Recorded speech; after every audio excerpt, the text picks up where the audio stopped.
26 जनवरी को हिंदुस्तान के कोने कोने में रिपब्लिक डे के रूप में सेलिब्रेट किया जाता है और मैं आप सबको बोलना चाहूंगा wish you very happy Republic day. लेकिन क्या आपको पता है कि इसके पीछे की क्या कहानी है, क्या है आखिर इतिहास की 26 जनवरी को ही रिपब्लिक डे मनाया जाता है और साथ में इसकी क्या वैल्यूज हैं और आज इसको हम लोग कैसे सेलिब्रेट करते हैं। तो शुरुआत से हम लोग शुरू करते हैं कि 26 जनवरी को आज ही के दिन राष्ट्रपति भवन के सामने राष्ट्रपति अपने हाथों से फ्लैग को होस्ट करते हैं, जहां पर अलग अलग कल्चरल डाइवर्सिटी के लोग आते हैं और साथ ही साथ मिलिट्री यानी कि सैनिक के स्ट्रेंथ को दिखाया जाता है और वहाँ पे बहुत सारी ऐसी अचीवमेंट्स है जो टेक्नोलॉजी के लिए है, वो सारी चीज़ों को वहाँ पे शोकेस किया जाता है, दिखाया जाता है ताकि देश की इंपॉर्टेंस समझे और जिससे हम लोग इक्वलिटी की बात कर सके, फ्रीडम की बात कर सके, जस्टिस की बात कर सके और हम लोग अपने हिंदुस्तान में डेमोक्रेसी की बात कर सके। इन सब को सैल्यूट करते हुए आज का दिन यानी 26 जनवरी को हम लोग रिपब्लिक डे मनाते हैं। लेकिन अब हम लोग जो है समझेंगे कि इसके पीछे की इतिहास क्या है। तो इतिहास के पन्ने में ये एक ऐसा गोल्डन चैप्टर है जो 26 जनवरी, जिसको सुनकर आप भी दंग हो जाएंगे और इसकी कहानी को सुनकर आपको भी समझ आएगा कि क्यों आज 26 जनवरी को रिपब्लिक डे मनाया जाता है। क्योंकि ये एक ऐसी कहानी है जो आज़ादी से पहले शुरू हुई थी और आज़ादी के बाद की एक सफलता और एक सक्सेस का प्रतीक है। तो हम लोग शुरू से शुरू करते हैं। तो शुरुआत हुई थी आज़ादी से पहले 31 दिसंबर 1929, जब इंडियन नेशनल कांग्रेस ये अपील रखते हैं कि हमारे देश को पूर्ण स्वराज चाहिए यानी कंप्लीट इंडिपेंडेंस डे चाहिए, लेकिन नहीं मानते हैं ब्रिटिश और तब जो है शुरू हो जाती है हिंदुस्तान में ब्रिटिश के खिलाफ सारे हिंदुस्तानी आगे आकर आंदोलन करने लग जाते हैं और फाइनली हमें 26 जनवरी 1930 को कंप्लीट इंडिपेंडेंस डे यानी कि पहली बार कंप्लीट इंडिपेंडेंस डे 26 जनवरी 1930 को मनाया जाता है, जब जवाहरलाल नेहरू खुद झंडे को होस्ट करते हैं और जाकर के ये अनाउंस करते हैं कि कंप्लीट इंडिपेंडेंस डे मिल गया। लेकिन फिर भी देश को पूरी तरह आज़ादी नहीं मिली, फिर भी नहीं मिली और फिर जाकर के धीरे धीरे जब ये कहानी आगे बढ़ी तो फिर जाकर के 15 अगस्त 1947 को हमें फाइनली और ऑफिशियली ये आज़ादी मिली और फिर जाकर देश आज़ाद हुआ। लेकिन ये आज़ादी की कहानी तो नहीं है, उससे आगे की कहानी की बात करूंगा।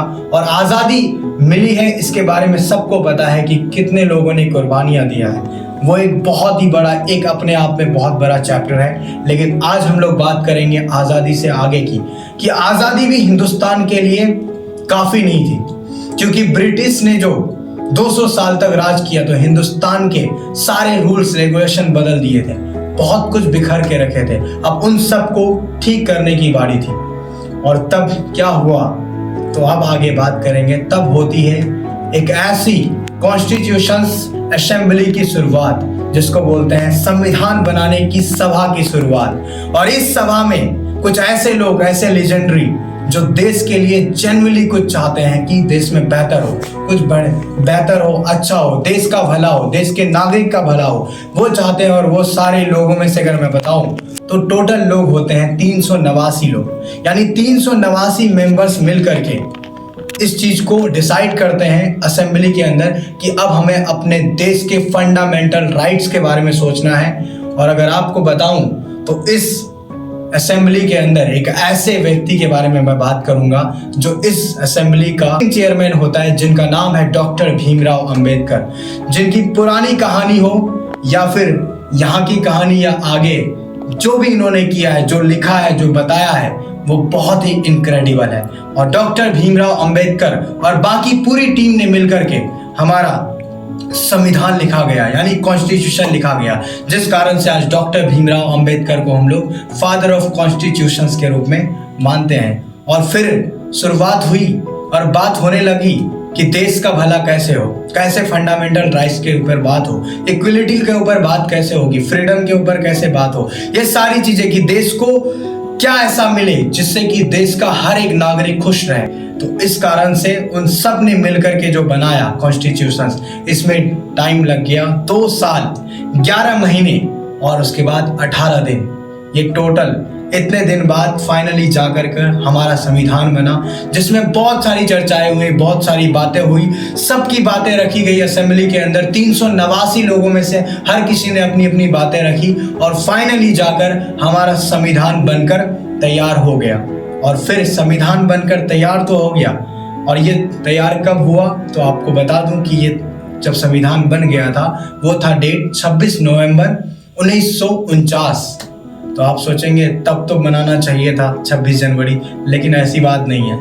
मना सकते थे तब, लेकिन इस डेट को पोस्टपोन कर दिया जाता है, और वो इसलिए क्योंकि आप सबको याद होगा, मैंने बताया अभी पूर्ण स्वराज के बारे में कि 26 जनवरी 1930 को हमारे देश को कंप्लीट इंडिपेंडेंस डे यानी पूर्ण स्वराज मिलता है। तो उस फीलिंग और उस भावना को याद रखने के लिए बड़े बड़े देश के जितने भी लीजेंडरी और रेवोल्यूशनरी लोग थे, उन सब ने मिला करके इस डेट को पोस्टपोन किया, और जाकर वो डेट पड़ी कब? 26 जनवरी 1950।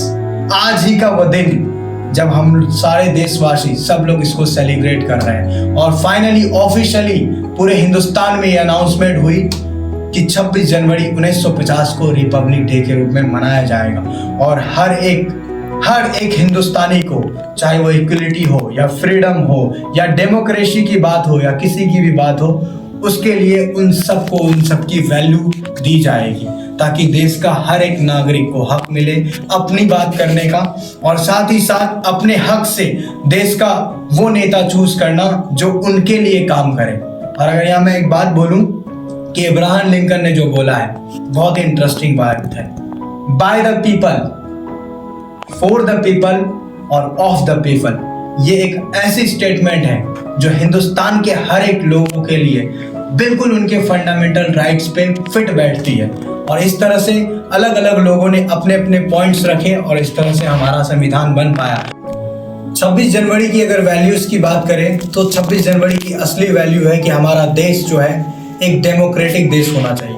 और डेमोक्रेटिक का मतलब होता है कि जिस देश में आज़ादी मिले, फ्रीडम हो, इक्वलिटी हो और साथ ही साथ जस्टिस हो। अगर आज फ्रीडम की बात करें तो देश के हर एक नागरिक को ये फ्रीडम है कि वो अपनी बातें रख सके। आज ध्रुव राठी खुद एक सच्चे नेता के बारे में अपनी बातें रख पा रहे हैं, तो उसका रीज़न फ्रीडम ऑफ स्पीच के ऊपर जाता है। वही इक्वलिटी की बात है कि बहुत सारे लोग जो धर्मों के नाम से लड़ते हैं, जब उनके लड़ाई झगड़े को दूर किया जाता है तो इक्वलिटी की बात को समझकर ही दूर किया जाता है। और वहीं पे अगर जस्टिस की बात करें तो आज पुराना से पुराना किसी ने अगर कुछ गलत किया है, अन्याय किया है, तो उसके लिए न्याय होता है देश में। लेकिन आज भी बहुत सारी प्रॉब्लम है और दिक्कतें हो रही है जिसके खिलाफ हमें आवाज़ उठाना चाहिए। तो जो भी इस वीडियो को देख रहे हैं, तो हमारे पास पूरी फ्रीडम है। अगर कभी भी आप जहाँ हैं जो भी करते हैं, तो चाहे फ्रीडम की बात हो या फिर इक्वलिटी की बात हो या फिर जस्टिस की बात हो, किसी भी तरह की कुछ बातें हो जो देश के नागरिक के लिए अगर कहीं बुरा हो रहा है, कुछ गलत हो रहा है आपके साथ या इस देश के साथ, तो प्लीज़ आप अपनी बातों को रखें। क्योंकि हमारा कॉन्स्टिट्यूशन ही ऐसा बनाया गया है कि जिससे हमें ये फ्रीडम है कि हम बोल सकते हैं, हम लड़ सकते हैं, हम आगे बढ़ सकते हैं, हम अपने देश को एक सही लेवल पर लेकर जा सकते हैं। लेकिन आज कुछ नेता भी है जो टैक्स के नाम पर मिडिल क्लास को लूट रहे हैं। आज नेता लोग जिनके बारे में आप खुद जानते हैं कि मिडिल क्लास से हाई टैक्स लिया जाता है, और वहीं पे जो कॉर्पोरेट कंपनीज के बड़े बड़े लीडर्स हैं उनसे उतना टैक्स नहीं लिया जाता। तो ये सब चीज़ें इक्वलिटी नहीं है, ये प्रॉब्लमेटिक है। कोई नेता, कोई ईमानदार नेता जब आकर के सच्चाई की बात, अच्छे की बात करता है, तो वहाँ पर उसे जेल में डाल दिया जाता है, जो जस्टिस नहीं है। तो बहुत सारी ऐसी प्रॉब्लम हो रही है, और कितनी ऐसी बातें हैं जिसको सरकार दबा देते हैं या देश में लोग दबा देते हैं, या फिर किसी ऐसे टॉपिक के ऊपर बात करने लग जाते हैं, धर्मों के रूप में लोगों को लड़वा देते हैं, झगड़ा करवा देते हैं, प्रॉब्लम खड़ा करवा देते हैं, और देश का इससे नुकसान होता है। और आज जो टैक्स जो बढ़ाते जा रहे हैं मिडिल क्लास के लिए, तो उसके वजह से हमारी डेमोक्रेसी बहुत ही खतरे में जा रही है। तो मैं बोलना चाहूँगा कि 26 जनवरी सिर्फ मनाने से नहीं होगा, लेट्स सेलिब्रेट। बहुत अच्छी बात है, आप उसको सेलिब्रेट कीजिए, लेकिन साथ ही साथ अपने देश की वैल्यूज़ को समझिए। और कभी भी कुछ गलत होता हुआ दिखे तो आप जितना कर सके, जो कर सके, अपने अपने तरफ से पूरी कोशिश कीजिए ताकि हमारा देश एक डेमोक्रेसी देश है और हम लोग खुश रहकर इसी तरीके से हमेशा 26 जनवरी मनाएं और अपने देश को आगे लेकर जाएं। तब हम सब लोग एक असली पैट्रियोटिज्म कहलाएंगे। तो जय हिंद, जय भारत।